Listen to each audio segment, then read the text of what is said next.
right. Welcome to Your Impact Story. Our goal is to inspire you to have a positive impact on the world around you. And now, here is author, speaker, coach, and our host, Dustin Rogers. Hey, friends, welcome back to another episode of Your Impact Story podcast. I'm your host, Dustin Rogers. I say this every time. I'm always excited about the show. This show we've had the opportunity to interview some amazing people who share the stories of how they took their tools and resources and created an impact on the world around them. Today is no different, except today we have, without question, a real American hero who has created an impact when it mattered most, when lives were on the line at war. He's fought for our nation. He's done some incredible things, and today he travels the world sharing his story. Keni Thomas, brother, thank you for being on the show this morning. Welcome. This is Your Impact Story. Awesome. Good morning, Derek or Dustin. Sorry, buddy. Thank you for having me. We've run into each other a couple times, and it was fun to see your name, like someone that I knew doing a podcast.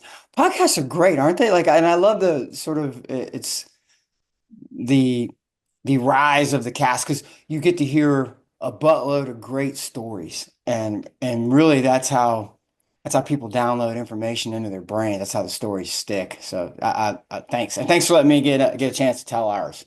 100%, man. Well, I love your story, and I've had the opportunity to hear it at the National Auctioneers Convention, where you were the keynote in like 2018. I think it's where our paths crossed the first time. Then at the Independent Equipment Dealers Association, and I know you're booked constantly. And so also part of a coaching group together. So it's an awesome opportunity for us to connect. And you're right. The podcast for me, it was just something I continued to feel led to do. Like I want to do this to help other people succeed, to inspire other people to succeed. But the best part about it is I take notes in every podcast. Like I have takeaways myself that are making me better. Yeah. And so it's been an awesome experience, and I look forward to seeing what God's got planned to make it continue to grow. Yep. Absolutely.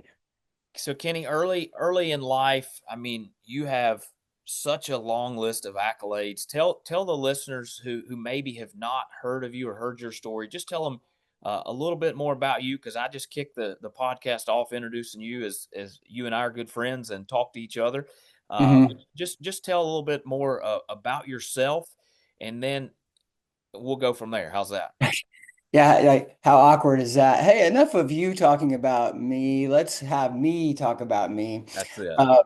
But the short of it is where it started really reaching the public was when I got out of the Ranger Regiment, and I was in an anomaly. Dustin and I was in a band. I've always been in bands. I've always done music. And on that last year of my military career, I wasn't being deployed a bunch. So I was driving to Nashville and just started writing with people because I didn't know how things were done. I didn't know what you weren't allowed to do. So I just started walking through doors and being, hey, hey, I'm Keni Thomas. And after about a half a year of doing that, I didn't suck, and I ended up getting offered a writing deal, a publishing deal, and that was sort of the catalyst for getting out. I was right at that turning point. Okay, what do you do in your career? I wanted to go to flight school, go be a helicopter pilot, and my commander for my reconnaissance team's like, no, you are not staying in.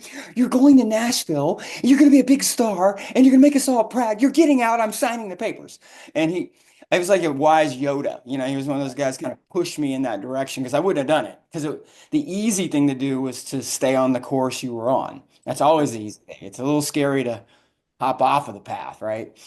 And so I got to Nashville and started putting my that just don't suck attitude to everything, and that led to a record deal. And man, and there it was. It was like now all of a sudden you're on a national stage, and you have no idea. You completely are ignorant and underestimate the impact that like a hit song has. Because to you, it's just a song you wrote. You've been singing it for 2 years. You're out there, you play it for the audience. But then you just start building this audience. And after a while, people, you start doing the radio interviews, and then people start wanting to hear your backstory. And they're like, wait a minute, you were in the military? Yeah, yeah, I was. And then it's like, so your manager said you were a ranger. Yeah, well, talk about that. And you're trying to be this quiet professional Sure. who's standing on a stage. Like it doesn't make any sense, right? So then it took another buddy of mine, and this is, I think the reason I'm telling these stories, Dustin, is uh, as a motivation as listeners out there, like if you've got a story, please stop sitting on it. And if you have a friend or a family member who's got a story, get in their butt because they need it. And it was another buddy of mine who I respected who came to me and he's like, "Man, I saw you on CMT. It was awesome. What's wrong with you?" And I went, "What?" And he's like, "Yeah, you didn't even mention us." And I was like, "Yeah, buddy, I don't want to be like Kenny the singing ranger." Right. And he's like, and he kind of gave me the tough love. He's like, "Shut up," because you and Jeff had become the guy I'm talking about had become a pastor in the military. So he Yeah. had gone from being this hard ranger to like this pastor, but he couldn't leave the ranger out of him. He's Right. getting in as a chaplain, and he's like, if you have an opportunity here to do more with one song and one interview on a national thing on a national news than I can do with like 10 sermons. Like what are you doing? You got a story to tell. And if you don't tell our story, who's going to do it? You better figure out what you're going to say and you better figure it out fast. And Jeff was right. I mean, it wasn't like a bolt of lightning hit me, but I started being more open to telling the story. And then as God would have it, that's where I find myself on a stage learning how to tell the story and trying to do it. Okay, what do I want to talk about? Like, is it just they don't need another history lesson on Black Hawk Down?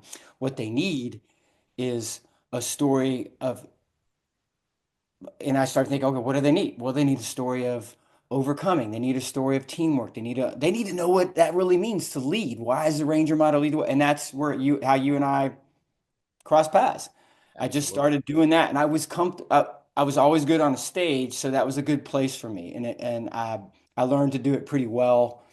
And that's the speaking thing, skyrocketed, which was there came a point where the music almost started taking the back seat to it because you saw, and I love the word, you saw the impact that speaking had versus the song, which was creating fans. Right. Whereas in that was more of a transactional thing. You're Mhm. singing music and everybody's having fun. But I saw the impact that the speaking was having, and realized that was had a chance to really inspire people to take the course of their lives and be better servant leaders. And if I could be part of that process, then that's what I was going to do. And I started trying to be pro at that and giving it everything I had. And that's where I hear you and I are. Yeah, absolutely. Well, I'll say that you are without question a pro at what you're doing now.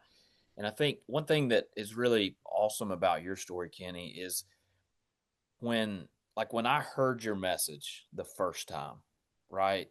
When I heard your story the first time, I was inspired by the message. And, you and I both have sat through lots of keynotes, right? And there's keynotes that they hit you, and there's takeaways, and there's keynotes that you're like, okay, he did a good job. That was good. But now whatever, let's go on to whatever I was here for, right?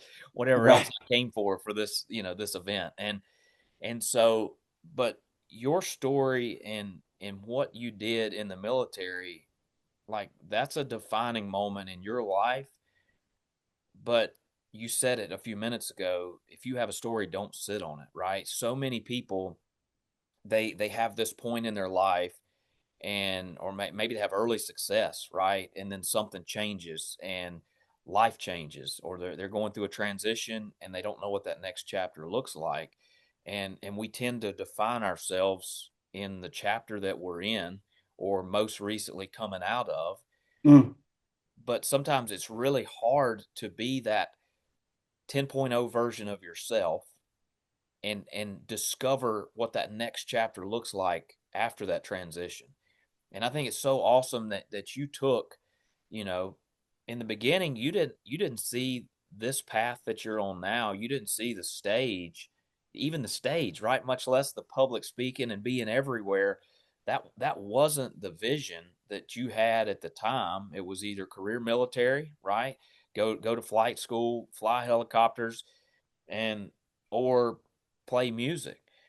And you've lived that life in the military in an amazing way, and then you've had that music experience, but you continue to just push forward with opening doors. I love that. I've always told people that I'll never refuse to look inside a door that's open, right? Like I'm not trying to bounce everywhere, but I'll never turn down an opportunity of having a conversation to know what if, right?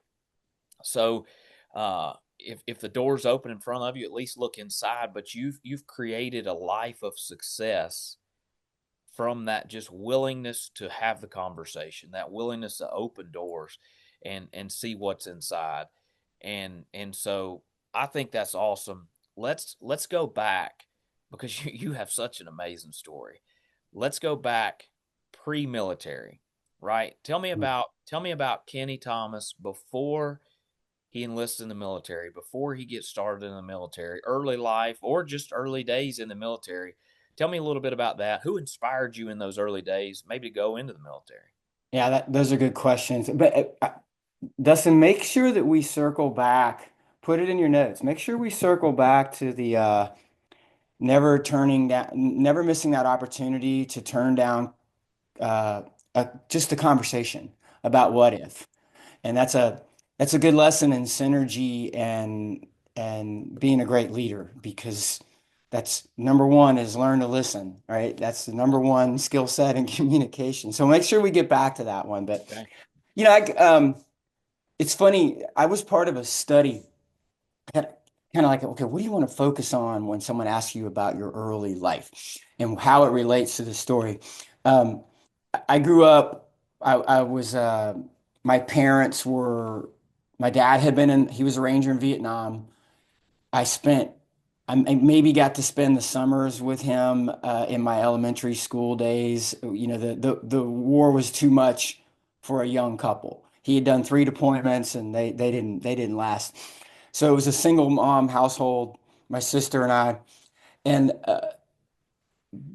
years later, I think it was about 15 years ago, I was part of a study on special operations guys and post trauma related, um,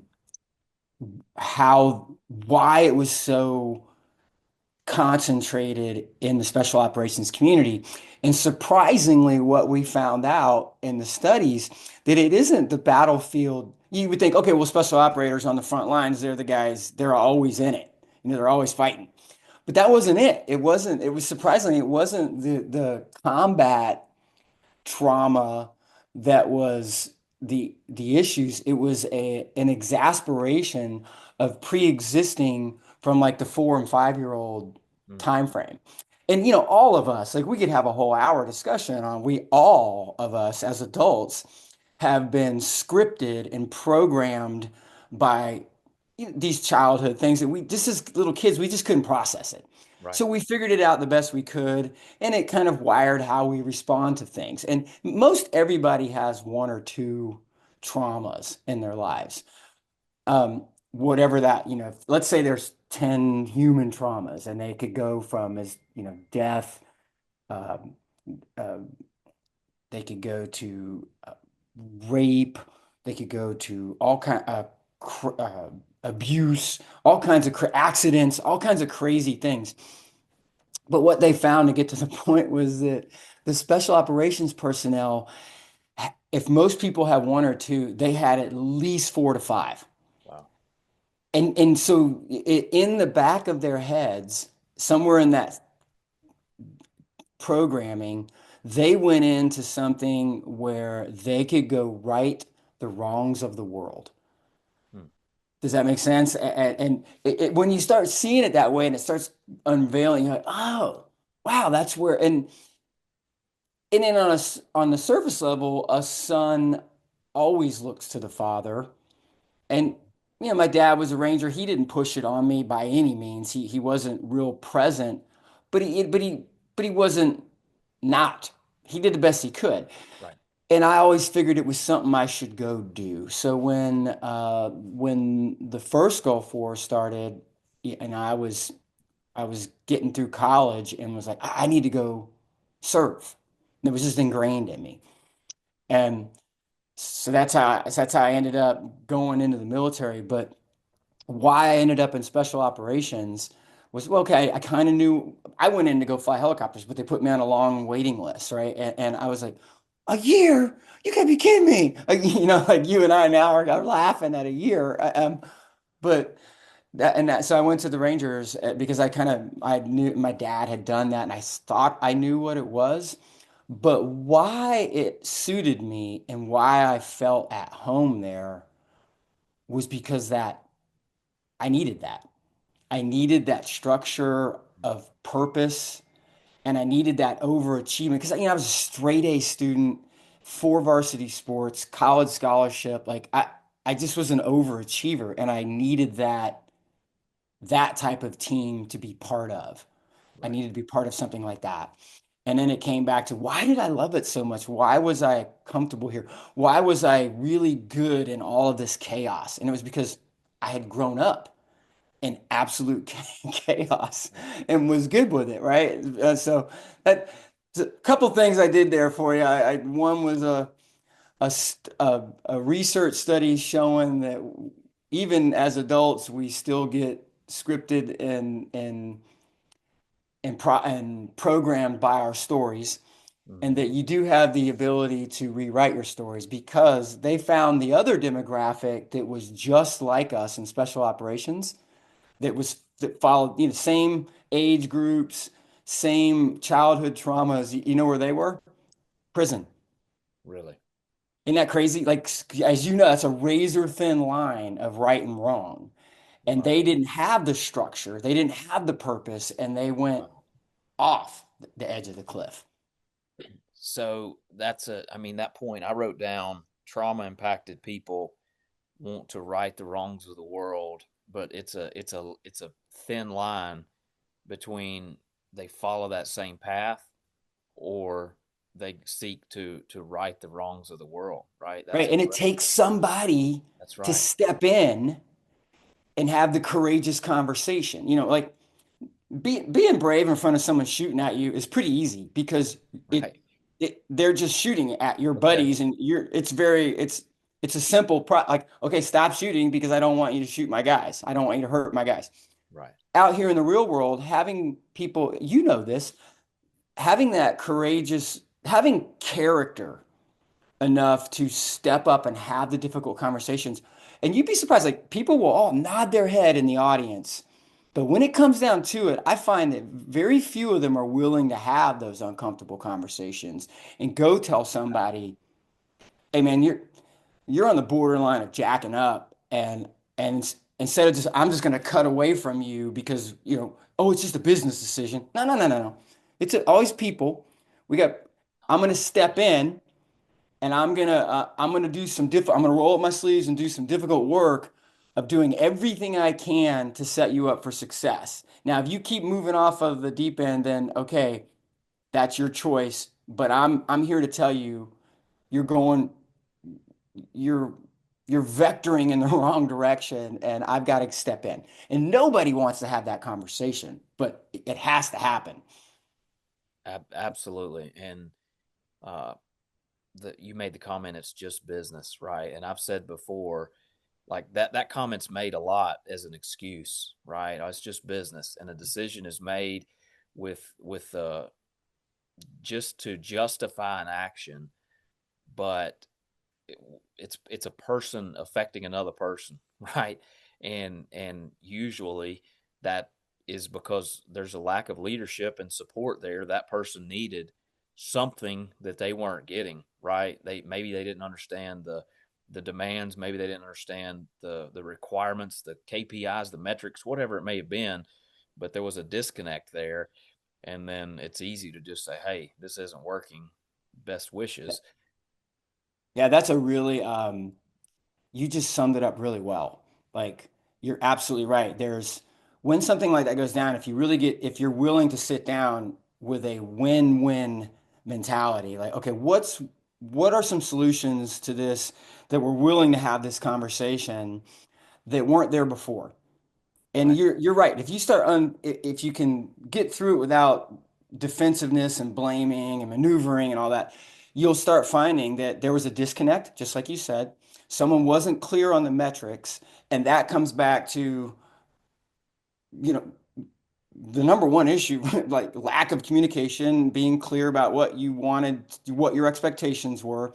And then most people will just, instead of doing that difficult work of, okay, well, how do I change how I lead? Hmm. They'll just go, well, it's a business, so we're just going to go ahead and part ways. You're like, wait, hold up. You're going to do that. You haven't even said that. And I had one guy one time, I, I was in working with a group, and he's like, it's just kind of like when you break up and you divorce, and it's just we part ways. And I went, and I'm like, hey, can I just step in here for a second? Yeah, Kenny, what do you? I was like, have you ever been through a divorce?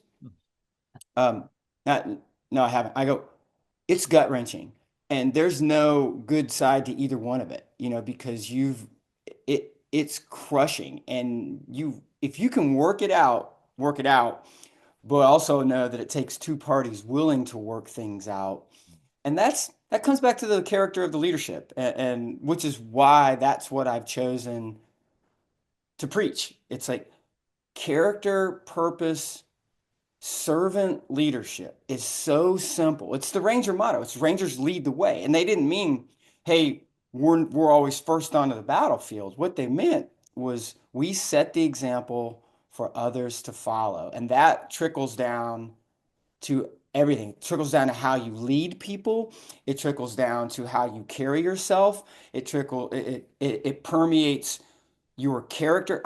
I promise you, Dustin, the reason I stood on that stage at the Hall of Fame induction last month was not because of my badassery in uniform. It's because I've chosen to uphold that character of the Ranger Creed and lead by example, and who do I want to be in the difficult moments. And that requires principle-based leadership, servant mindset. And I keep going back to the Ranger Creed and the way that they did it, because it's a great model for me. So, and I think a lot of people just don't have that in them, and they're not willing to have a conversation because they're afraid of it. They don't want to sit down at the table and say, I was wrong, or I'm going to change my mind. This is an easy one. Just change your mind. What if we could show you how we could do it better? So I could talk about that one a lot, like, and the lessons, how I learned about that, being on a reconnaissance team. When I moved and took over a team of six very type AA personalities, and I would put a plan on the table for a mission, and I would say, okay, here's what my plan. Hold up, they would either call you boss or Kenny. Hey, Kenny, that plan sucks. Wait, what do you mean it sucks? I spent 2 days going over this My thing. plan. Yeah. Right. Let me show you. And you just had to be able, you learned Right. to have the difficult conversations because it made you better as a team. Absolutely. Absolutely. So, I know we don't have a ton of time today. We've talked all around it. I know that not all of our listeners know your story of Black Hawk Down. Share as much of that as you can with the listeners. Tell us about that, because I'm sure there were other defining moments in your career, in your military career. But that's one that I've heard the story on stage, you speaking on stage. I've read your book. We'll talk about that in a second as well. But just tell us a little bit about that day. Mm. I'll give you one good story from that one, Perfect. because as you know, I take you through the whole with my Absolutely. guys, and how kind of telling it through their eyes as we move through the streets in that battle. But for those of you who aren't familiar with it, the original mission was it was a raid, and we were going into a bad part of town. We knew it was a bad part of town, but there were two of the guys on our most wanted list were in this building. And so that was the original mission, which went down like clockwork, with the exception of one small thing.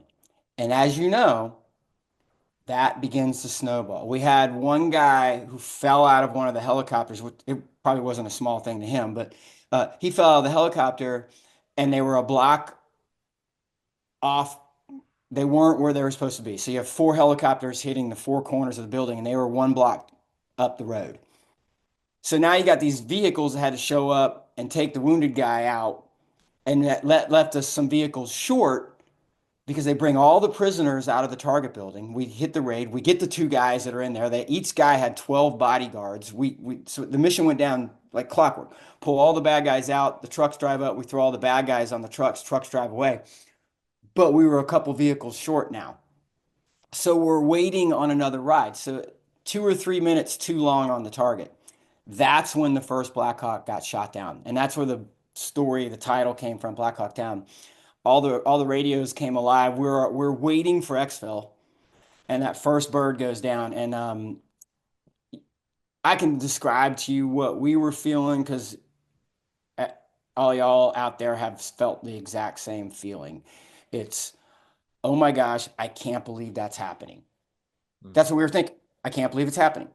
And because and we all think it's a human thing. You get the call from the doctor that you didn't see coming, or you find out the people, I'm sure there's people who lost family members unexpectedly over the last couple of years. And we're all saying the same, I can't believe it's happening. But the tough part of that one is that it is happening and it's happening to you. And the Right. sooner you come to grips with the fact that it's happening to you, that's when you start realizing, oh, it's happening to the people on my left and my right. And now you have a choice to make. I don't ever come in and tell an audience, here's what you got to do. I Right. don't do the college coach. I had a coach who used to tell us that all the time. You got to do the right thing, but I don't come in and tell you what to do because what you do depends on your playbooks, your SOPs, your upbringing, your culture, your spiritual beliefs, whatever it is. But I do ask people this one: who do you want to be in those moments? Because who you want to be will always drive what you do. And then what you do depends on what you know, how hard you've trained, what kind of leader we're teaching you to be so that I will do this. But it all starts with who you want to be. And if who you want to be is the servant leader who understands that you're here for the betterment of others, then you're going to move to help. And the military does a great job of taking complex ideas like servant leadership, and we can break them down into usually little 3-word foundational principles, not techniques, principles that have stood the test of time and are absolute truths. We can break everything down into that, and it will start with that. So in those moments, you put your mission. I called it my mission, my people, myself. I put my mission and my people before myself. This does not mean we martyr. If there's any single moms listening, make sure you understand this. I'm not telling you to go put your junior God badge on and have to be omnipresent and do everything for everybody. But I am saying that the better you are, the harder you work at being a better leader, a better example, a better ranger, a better mom, a better father, a better coach, a better worker, the better you can serve your team. And the better your team, now you start winning missions. Now you start winning games. Now you start successfully getting these contracts and you become the kind of team that's starting to move towards your 10.0, starting to become your elite. But it starts with you. And that's the burden of leadership that most people have never been taught, Dustin. It starts with you and it's on your shoulders. And Right. man, I can get 19 and 20-year-old kids to buy into this concept. So don't tell me that you can't do it. And don't Right. tell me, well, it's different, Kenny. You gotta watch out for yourself out here. That's a lie we've been told. And we're starting to believe it. We're starting to believe that you better watch your back because if you don't take care of yourself, no one else will. And that's unfortunate because that's the interactions with the yuck nuts we were just talking about who won't have the conversation and show character. And it's disappointing, but it is not the truth. The truth is we're in this together and we're all on a team, whether that team is your coworkers, your family, your community, the kids you coach, the church you go to. There's a team there and they're counting on you. lost you for a sec. Let me just make Hey, sure you're back. yeah, you're good. Okay, here. So Out of the 135 guys who were in that battle, and by the time it was dark, we had 78 men were wounded, and then by the time the whole thing was done, we had 19 were gone. We lost. So during that nighttime, there just weren't a lot left. The guys on the vehicles that had driven away with the prisoners early in the day, they never made it back. They made it back to base. They kept trying to get back to us. They didn't get to us till 4 a.m. in the morning because they didn't give up. They just kept pushing, and they had help from the 10th Mountain Division, who were some Americans in town, and even those guys, like they could have easily said, "Well, that's not my job. I'm not a door kicker, and the Rangers haven't really worked with us. They've kind of snubbed us. We should, in fact, a lot of those guys were like combat engineers. They were in charge of food shipments down at the port, but they came. Cooks and mechanics threw on body armor and came. Nobody was going like if you ask the workforce right now, when I go in, every time I go to a company, whether I'm coaching or doing a speech, I always go, I said, give me two of your main friction points. Almost always, the first one is, getting people to take responsibility for themselves and the greater good of the organization. Like I have a hard time being able to convince people that what they do matters to the big organization. I'll go, well, give me an example. And they'll say, well, you ask them, hey, I want you to go do this. And they go, why? It's like, so nobody on those vehicles said why. They already knew people were in trouble and they came. And when they finally pushed through to us, it was about 4:30 in the morning, and we got all the wounded guys on the vehicles, and we're hustling before daylight came because the daylight was going to even the playing field again. We owned that night. Like they were pretty quiet because anytime they tried to pop up and shoot, we had the night vision and we could take them out. But the morning comes and there was about 30 of us. There was no more room on the vehicles. We loaded all the wounded guys on there, and everybody was, and we even loaded bodies. It was kind of very unceremonious where we put bodies on top of vehicles just to get them out of there. And the rest of us ran out of that city. And then, yeah, I think that by the grace of God, all of us that started the run made it.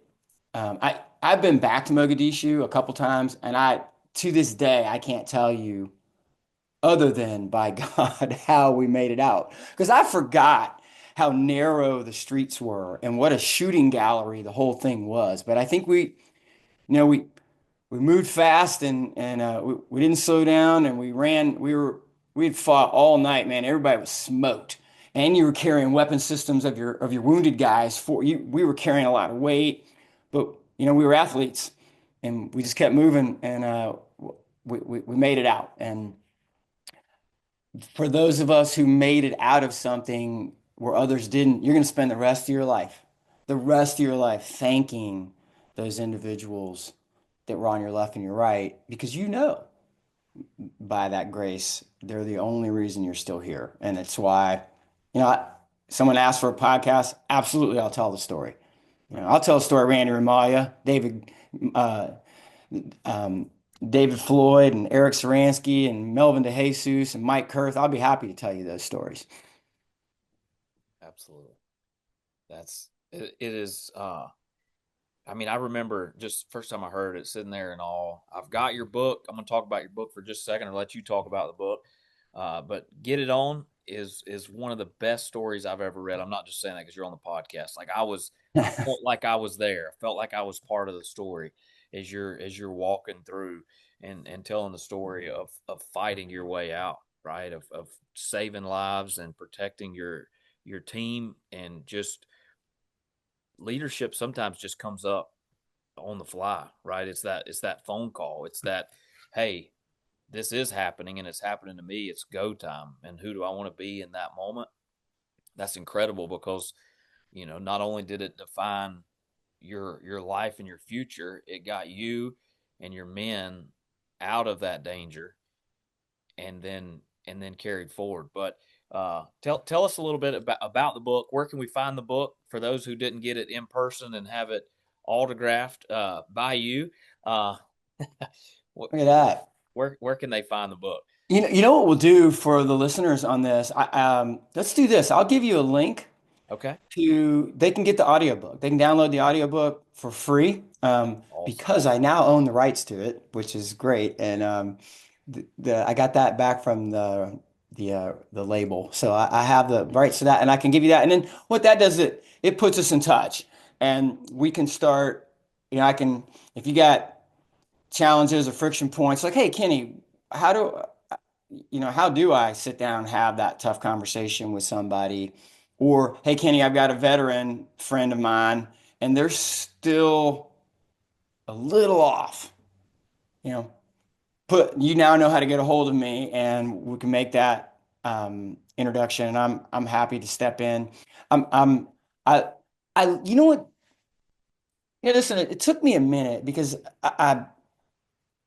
I realized that I was doing a great job on the stage telling people why they needed to be a servant leader and why it was important to everybody around them. But I realized also that that was I was like a preacher. It's like Sunday. You come in, you don't get to have a conversation with the pastor up there. You just listen to what he has to say and then you go to Cracker Barrel, right? But I, I wanted it to be more interactive where, okay, let's have a conversation and let me just show you. Now let me start moving into the how, which is why I've created the course, which is why I've created the we come to you with the downrange experience, or you can come if you wanted to go to a longer 3 or 4 day leadership development. It's, it's not easy. That's I'll stand by. Hey, don't come if you suck, because then we got to carry you up the hill. Right. But we teach people how to come together as a team very quickly, and you do it through a little bit of a shared hardship. It's the quickest way to do it. But that's why I started doing all that because I I was sitting on gold. And I could only do so much with 1 hour. I could only have so much of an impact. I could get people motivated and inspired, but then it was up to them because Monday is going to come, and Monday's part of the enemy's tactics. It's called resistance. And that's why you and we have a business coach that we subscribe to Mhm. and listen to, and Dan Martell. And remember, Dan has us doing things every single day. Why does he have us do this every single day? Because he knows that resistance is the enemy. It Mhm. keeps us from becoming our best self. It keeps us from becoming the 10.0, as you said, or becoming that elite special operator Right. of your gift. So you got to get after it, and you need people in your life to push you. And if you don't have someone like that, I always say, go hire somebody, find somebody Absolutely. because you need it. If I didn't have it in my life, you already know in the beginning, if I didn't have guys like my squad leader who made me go to Nashville, and if I didn't have guys like Jeff Struker who made me start telling the story, and I didn't have friends out here right now who are, okay, Kenny, let me teach you how to do things, build a business. Let me teach you how to use your gift to help people in a more organized, doable way so that you can be home for your family. Right. You need those people in your lives. Without question. Without question. And so uh let's talk about that. One thing that's, you and I said it in a conversation before that, like, when you're speaking to a group, I mean, even a podcast, right? A podcast, a stage, we don't really know the person that's listening. We don't know the audience fully. We may see faces, we may connect a name here and there. We may get to have conversations after the event, but the impact that you have from the stage sometimes goes far beyond that ripple effect. It goes way beyond what you ever know, but you don't have that one on one time or that more direct, hey, let me help you unpack this, right? This is what you're working through. We've given you the principles on stage. We've talked through, the stories, but let's unpack that further. And so Yeah. you've been a coach for a long time in supporting people, but let's unpack a little bit what you're getting ready to launch. Tell our listeners about the course that you're getting ready to launch. Yeah. So we're going to do a whole leadership module, and I took it. Hang on, look at this. So I took it almost all of it straight out of the old military leadership manual. And what I wanted to show you, Dustin, was it's not very thick. It's Right. because you know why? There's nothing new under the sun about how to lead people effectively. So I broke it down into the first three were my mission, my people, myself, like we talked about. And then I added the three skill sets, the my communication, and then my culture that we're trying to create. And then in the end, the last one is my choice. And it's mostly stories about people who had to make difficult choices to become the kind of leader others wanted to follow. Right. And when I started talking to all my folks like you who I've gotten to speak for, or some of the companies, I would always say, "What's your friction points?" And I told you that first one was getting people to take responsibility, and the other one was always miscommunication, lack of clarity, siloed departments, and I'm like, okay, well, that's what I'm going to lead with then. Is how do you communicate effectively and with clarity so that people are absolutely clear? And I'm telling you, silos are not just frustrating, they're expensive. So if you Absolutely. want to be able to speak more clearly and understand and just small tips as to knowing that what you said was what they heard, Hmm. that's what this course does for you. And that's why I'm stoked about it being the first one. It made more sense. Right. It gave people a lot of tools to be better communicators. And then as we get into it, hopefully what we'll do, Dustin, is get them to start learning that they want to be the person of character. They've got it in them to start having those courageous conversations because we need it, you know? Absolutely. Absolutely. That's awesome. I'm excited to hear more. So if somebody's interested in the course, where can they find that? Yeah, so when you, but this is called a lead magnet. When you With the download the audiobook. audiobook, Yeah. that you'll get a link to download the book, and then as you read the book, there's we would love for you to check in. You'll probably get an email from us saying, "Hey, how's the book going? What are you taking Okay. away from it?" And then we will always keep you informed on, "Hey, if you're ready to start this communication course, let's do that right now." And then we Awesome. send that link to you. But I do the communication link from the stage. I don't give away the audiobook on the stage, but it, Okay. it just makes sense. You talked about the book, and I think that's a good one for our listeners on this one. Yeah, I think it's awesome, and I very much appreciate that. Um, Look, I know that you've got a few minutes left before you've got to get to another meeting. Um, so let's circle back to one thing that I said early on. Never miss an opportunity to have that conversation. I probably should have just stayed there when Yeah. we were on it a little bit ago and rolled from there. But let's talk about that a little bit more. If you want to unpack that further and go from there. Well, I liked what you said. You were explaining it very well. Like why, I mean, you explained it. Why is it important to never miss an opportunity to have a conversation? Because that's how you started it off saying, I try not to ever miss that when the door opens. And it may not be a door I think I want to go down, but I'm definitely that door opened. So I want to go, I want to have that conversation and explain to people why you think that's important because I would imagine you and I are on the same wavelength on that one.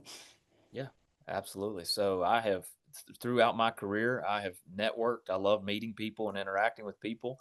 And there's several key moments in my career and in my life that if you look back now, had I not had a conversation with somebody, had I not just proactively reached out at certain time or said, hey, yeah, there were two different times in my life where I had opportunities in my career that had I not said, okay, yeah, I'm interested in what you have to say, or you reached out to me. I got a job during COVID literally by saying they reached out to me and asked me if I knew of anybody for this role. And it was uncertain times in COVID. I mean, I went from traveling full time to not traveling at all, right? Mhm. And so complete uncertainty in my career at that time. I gave them a few names like, hey, yeah, these people would fit that role well. And they were like, okay, well, all right, if you think of anybody else, would, just let us know. And I said, all right, well, you called me. And maybe those names aren't good because those, you know. And so I said, what about me? And they said, yeah, we'll talk. And no promises, but we will talk to you. We didn't think you'd leave your what you're doing now. And so, but there's so many times, I mean, just you and I meeting, right? Just Hmm. walking up and having a conversation, and you never know where that might lead to. And it can change your life, right? If you let it, like if you just be willing to be proactive, and if a door opens in front of you, have the conversation, meet people. Don't I think more and more today, my phone's right here, we get just so locked in. Exactly.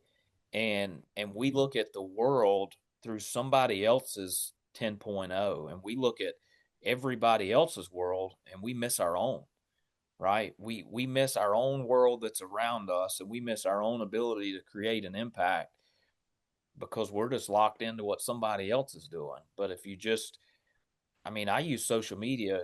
Somebody asked me about selling with social media. I use social media in my business every single day, and I could make my full living from that phone. But it's these kind of conversations that get me up in the morning, right? It's these Hmm. conversations and these relationships that help me be a better version of myself. That without asking the question, without reaching out, putting a hand out, uh, you never get that opportunity. So just never turn down that opportunity to say, even just say hello to somebody. But Yeah. God's got paths crossing every day for a reason, and it's up to us to not lean on that shovel and pray for a hole, right?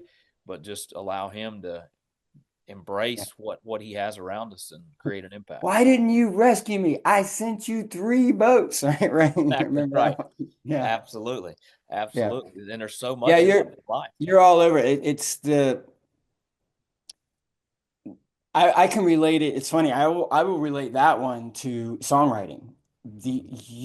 When two people sit down, like I write a lot with Billy Montana, and Billy's written all kinds of number ones, and but we have no idea what's gonna come from it, but we're willing to sit down and do it. Yeah, And that's the definition of that word synergy, where something that wasn't there comes together because the two parties had brought their conversation and their gift. It won't happen if you're unwilling. that's right. And I, it's always disappointing. I mean, I just had this conversation with a muckety muck at the aircraft company that I instruct for. Hmm. And he's, I, I, I don't think he was used to getting talked to like that. I go, so what I'm hearing you say is you're not interested in a better possibility or a solution where it might work out better for you guys and for me. Yeah. Well, I think we're just going to move on from this one. And I'm like, so what I'm hearing you say is you're not willing to have a conversation. Well, it's kind of like, we're breaking up. So what I'm hearing you say is it's kind of like you're not willing to have a conversation. I want to be very clear with this, that you're not willing to have the conversation. I think that if you were here, we would say the same thing. I absolutely disagree. I think when people are in a presence of each other and they're looking each other in the eyes, there's an energy and there's a genuineness, and you can tell right away that somebody wants to be part of the solution or wants to move forward or wants, you can tell right away. And even when they're not, if you seek to understand first and listen to them, Absolutely. seek to understand. I mean, but let me tell you what happens when you don't have the conversation. Two things, jack and squat. That's what happens when you don't have the conversation. Right. And think of all the issues, the cultural, the racial bridges, the gaps that we have in our society if we could just have those conversations. And the problem is most people don't know what to say, so they don't say anything because they don't want to say the wrong thing.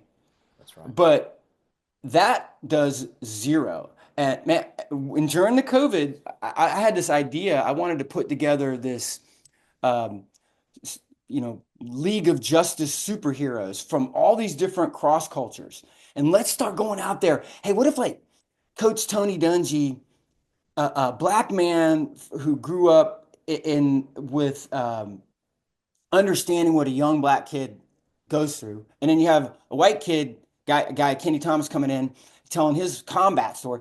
But we're at the end of the day, we're both telling the same story. And then let's have teach them how we talk about it with each other so we're all comfortable, like even saying black man, white man, like that, just having a conversation. And so I started this dialogue with all these thought leaders and influencers, and then the freaking travel shut down. I couldn't get everybody together. But I'm going back to that one because every single one of them, I said, how do you solve these barriers? You know what their answer was? Sit down and have a conversation and get to know who you're talking to across the table. Wow. That's why I believe what you said, that willingness to not turn down the conversation is a character, foundational, God-centered, purpose-driven leadership principle. And we've got to teach it in order for people to live it. Absolutely. 100%. That's pretty good. I'm going to end on that, man. That was a good. I was going to say, I Yeah. don't know how we top that. So, hey, look, Keni, I just want to thank you very much for your time, man. I appreciate your time. I appreciate who you are, and I appreciate how you continue to use those tools and resources to have a positive impact on other people. So, thanks again for being part of the podcast. And I'm going to be one of the ones that download the audiobook.